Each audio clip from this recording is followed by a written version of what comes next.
look at this cute dog. Now, this isn't just any pet dog. This is my service dog in training, Asher. Asher is currently in training for what's called mobility service work, which is such as retrieving objects and being there for me when I don't feel well. Now, service dogs aren't for normal illnesses like the flu, but they're for chronic illnesses such as diabetes, seizures, and a variety of other issues.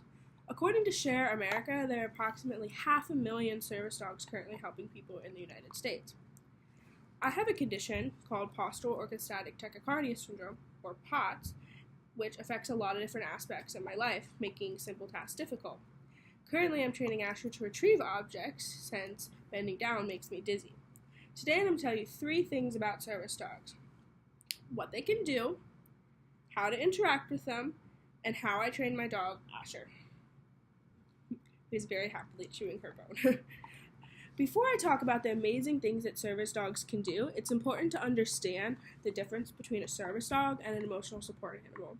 According to the Americans with Disabilities Act, service dogs are specifically trained to mitigate their handler's disability, while emotional support dogs are for emotional support.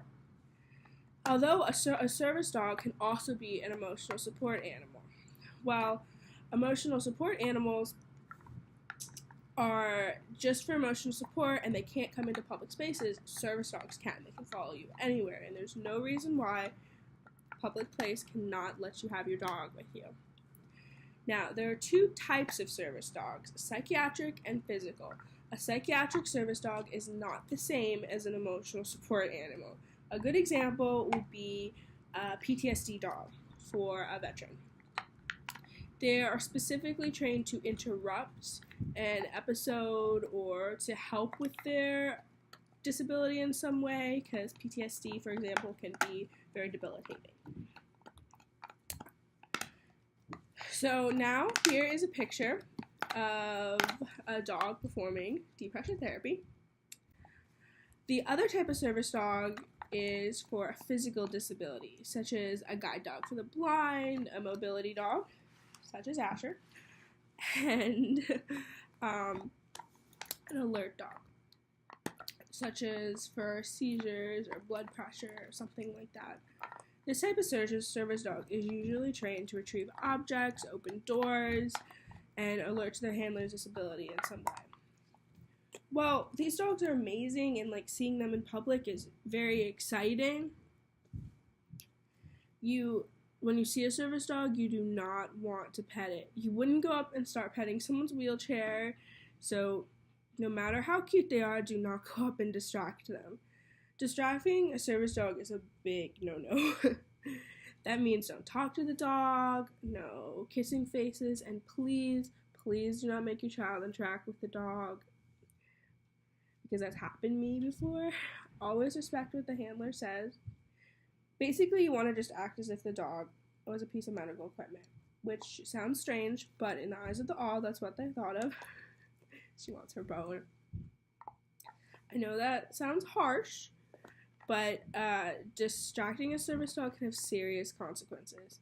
If you see a service dog in the store and you distract them, their attention's away from their handler, and if their handler has a seizure, then it puts their life at risk. So, if that does not deter you from disturbing a service dog, then maybe this does. According to Animal Legal and Historical Center at Michigan State University, the crime for distracting a service dog is either a misdemeanor or a Class D felony, depending on the state. So don't break the law. There are 2 questions that an establishment can legally ask a handler in public. One of them is that a service dog? And 2, what tasks do they perform? These are the only questions they can ask. They cannot ask about what your disability is or question if that is actually a service dog, unless they cause a disturbance. That is the only reason they can kick you out. Now that you've learned some of these amazing facts about service dogs, you're probably wondering how they train them. I'm going to show you how I'm currently training Asher. So many service dogs are trained by organizations, but according to service dog certifications, dogs can cost upward of $25,000. So I decided to own or train my dog. Training a dog can be difficult because, according to the American Kennel Club, between 50 to 70% are washed, meaning they do not what it takes to have a service dog. First, you need a good temperament, and then you need to teach the basics, like sit, stay, lay, and come.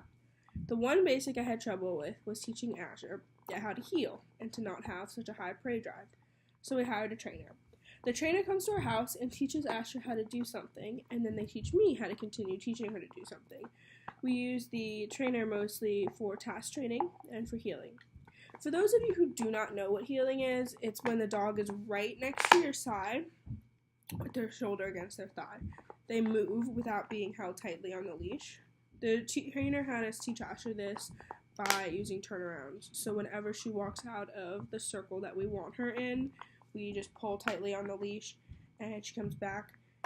She eventually learns to watch where you're going. Don't worry, this doesn't hurt her at all. In addition to basic training, there's task training. Tasks are anything that the dog can perform that will help mitigate the handler's disability. Currently, Asher and I are working on her retrieval, as I mentioned, because when I bend down, I get very dizzy and it can cause me to pass out, which I would like to avoid. So if she can hand me objects that I asked for, we would avoid the passing out part. And to train to retrieve, you have to break it into multiple steps. So, first, you find an object, in this case her bone, and every time she touches it, you reward her. Good girl. And what next? Every time she puts her teeth on it, you reward her. Good girl, Asher. And continue doing this until she picks up the object. So see here, she's just eating it. So until gradually you increase the distance until she's actually retrieving the object. Asher has helped me immensely as an emotional support animal over the last few years, and I'm so excited for her to complete her next step as training to be my service dog. I am so proud of her, and I love working with her every day. She is such an amazing dog and is the best companion to have by my side.